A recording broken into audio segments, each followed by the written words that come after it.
So today's March 24th. I live in Maine, but New England just got hit with, over the last 48 hours, some cold weather.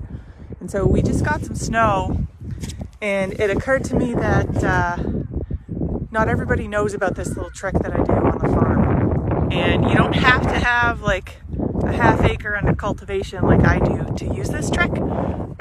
So like I'm getting antsy to plant things that are frost hardy, but we still get weather like this. So you can do season extension, and one of the things that I do is I use black tarps.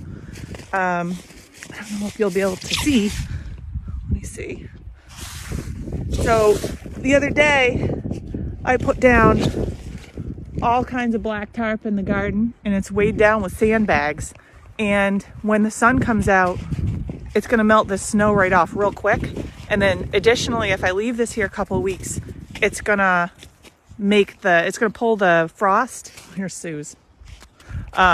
It's going to pull the frost out of the ground and warm the soil up so I can plant in it sooner and put row covers in there. So it's a really good way to, she really wants to be in the video. It's a really good way to get things going a little faster. Any black plastic will do. And it'll also, once the frost is out of the ground, it'll bring the worms right to the top, which is pretty cool. So yeah, you can already see, let me see if I can do this right.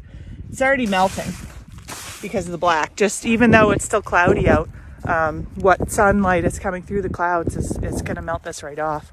So you can do that anywhere and use any plastic, but it's a great little trick.